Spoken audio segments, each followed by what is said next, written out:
कुछ किताबों में डिस्काउंट के क्वेश्चन प्रॉफिट लॉस के चैप्टर में ही दिए जाते हैं और कुछ किताबों में डिस्काउंट को एक अलग चैप्टर के रूप में दिया जाता है। क्योंकि आप किसी भी एग्जाम की तैयारी कर रहे हो, इसके 1 से 2 क्वेश्चन आपको एग्जाम में जरूर देखने को मिलेंगे। आज हम कुछ ऐसे ही क्वेश्चंस के बारे में बात करने वाले हैं जो आपके एग्जाम पॉइंट ऑफ व्यू से इंपॉर्टेंट हो सकते हैं। तो चलिए शुरू करते हैं। देखिए, क्वेश्चन दिया है, यदि किसी वस्तु के अंकित मूल्य पर 30% की एक छूट और 20% तथा 10% की क्रमिक 2 छूटों के बीच का अंतर 144 रुपए है, तो वस्तु का अंकित मूल्य क्या है।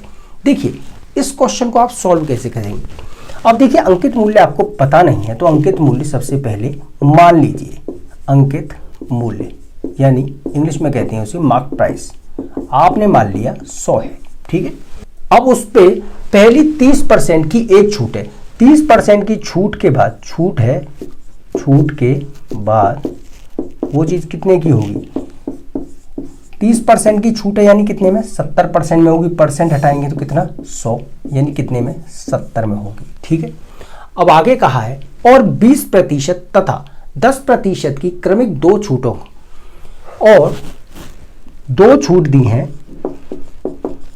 छूटों के बाद क्या मूल्य होगा।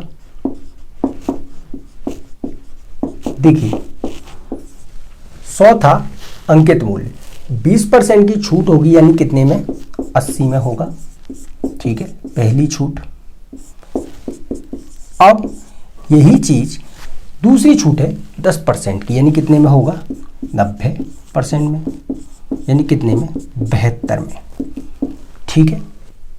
अब आपसे कहा है इन दोनों छूटों के बीच का अंतर कितना है, 144 रुपए, यानी कि छूट के बाद पहला इतने में बेचेगा वो और 2 छूटों के बाद इतने में। इन दोनों के बीच का जो डिफरेंस आपको दिया है वो कितना है, 144, यानी 72 माइनस 70, इन दोनों के बीच का जो अंतर है वो कितना है, 144, ठीक है।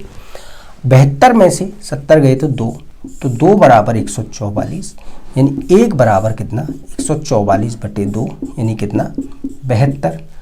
अब आपसे कहा है तो अंकित मूल्य क्या है। अंकित मूल्य आपने माना है 100 है, तो 100 72 गुणा 100 कितना है अंकित मूल्य, 7200 रुपये, ये होगा आंसर। आइए अगले क्वेश्चन पे चलते हैं। देखिए, क्वेश्चन दिया है, एक व्यक्ति ने मूल कीमत की 25% छूट पर एक घड़ी खरीदी।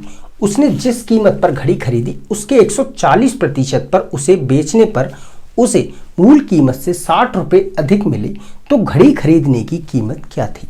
देखिए, इस क्वेश्चन को कैसे सॉल्व करेंगे। आप ऐसे क्वेश्चनों में मान लीजिए कि अंकित मूल्य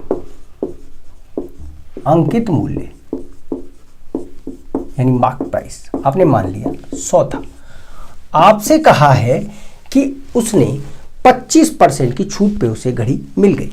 अब ये था मार्क प्राइस, अब उसने खरीदी है 25% की छूट पर, यानी उसे कितने में पड़ी है वो घड़ी, 25% छूट के बाद कितने में, 75 में, यानी ये क्या हो गया, उसका क्रय मूल्य। यहां तक क्लियर है। अब आगे कहा है उसके 140% पर उसे बेचने पर, अब उसने क्या किया, इसे बेच दिया, यानी क्या होगा, विक्रय मूल्य होगा। 140% पे बेचा है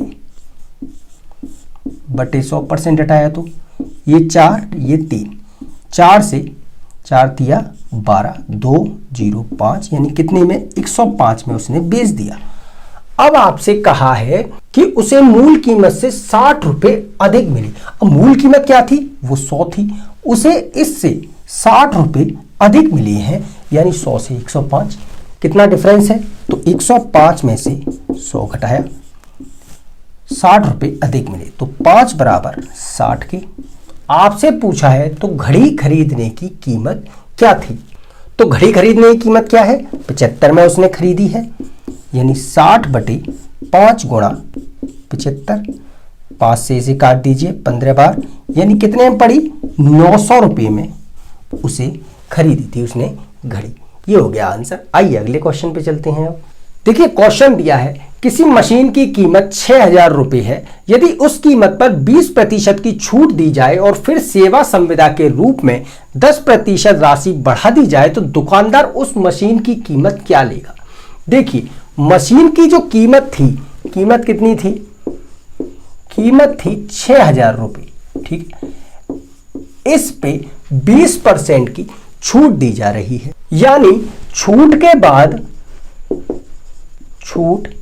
बाद कीमत क्या होगी? कीमत क्या होगी? डिस्काउंट के बाद 20% की छूट दी जा रही है, यानी 80% में दी जा रही है, ठीक है। यानी कितने? 4800 रुपए में दी जा रही है, ठीक है। अब आगे कहा है और फिर सेवा संविदा के रूप में 10% राशि बढ़ा दी जाती है। अब सेवा संविदा के साथ मूल्य क्या होगा? मूल्य 4800 में दी जा रही थी, अब 10% बढ़ा दिया, यानी कितना? 110/100, ठीक है। जीरो, ये जीरो, यानी 480 गुणा 11, तो ये जीरो, ये 8, 11 चौक 44 और 8 52, यानी कितने रुपए में? 5,280 रुपए लेगा कौन? दुकान वाला उस मशीन के। ये हो गया आंसर। आइए अगले क्वेश्चन पे चलते हैं। अब देखिए, क्वेश्चन दिया है किसी व्यक्ति ने एक घड़ी 10% की छूट पर खरीदी। यदि वह उसे 20% की छूट पर खरीदता तो उसे घड़ी 125 रुपए कम में मिलती, तो घड़ी का अंकित मूल्य बताएं। देखिए, आपसे पूछा है अंकित मूल्य, तो अंकित मूल्य मान लीजिए, अंकित मूल्य आपने मान लिया 100 था, और उसने कहा है अंकित मूल्य पर उसे क्या मिलती है? पहली छूट मिलती है 10% की। जब 10% की छूट मिली, यानी घड़ी उसे कितने में मिली? 90 में मिली। पर वो कह रहा है कि नहीं, यदि वह उसे 20% की छूट पर खरीदता, अगर वो इसे 20% की छूट पर, यानी कितने में खरीदता? 80 में खरीदता, तो 125 रुपए कम में मिलती उसे घड़ी। यानी यहां कितना अंतर है? यहां देखिए, 90 में से 80 गए, कितना अंतर है? ये 125 कह रहा है इसमें, तो ये 10 बराबर 125 की। आपसे पूछा है अंकित मूल्य, तो अंकित मूल्य क्या है? 100, यानी 125, ये 10 नीचे गुणा 100, यानी कितने में? 1250 रुपये में। अंकित मूल्य क्या था उसका? 1250 रुपये। ये हो गया आपका आंसर। आइए अगले क्वेश्चन पे चलते हैं। अब देखिए, क्वेश्चन दिया है एक व्यापारी अपने माल पर इतना मूल्य अंकित करता है कि 10% की छूट देने के बाद उसे 15% का लाभ होता है। यदि वस्तु की लागत उसे 720 रुपये पड़ती है तो उसका अंकित मूल्य बताएं। देखिए, क्वेश्चन में आपको दिया हुआ है, छूट दी है, यानी डिस्काउंट दिया हुआ है, कितना है? 10%। प्रॉफिट हो रहा है उसे कितना? 15%। और वस्तु की लागत उसे कितनी? 720 रुपये पड़ रही है, यानी क्या होगा? ये सीपी होगा, यानी क्रय मूल्य कितना? 720 रुपये। अब देखिए, आपसे पूछा है मार्क प्राइस। अब सीपी यानी कि क्रय मूल्य और मार्क प्राइस, ये सब आपको अगर दिया हो तो इसके लिए एक फॉर्मूला होता है। क्या होता है? फॉर्मूला होता है CP/MP इक्वल होता है 100 माइनस डिस्काउंट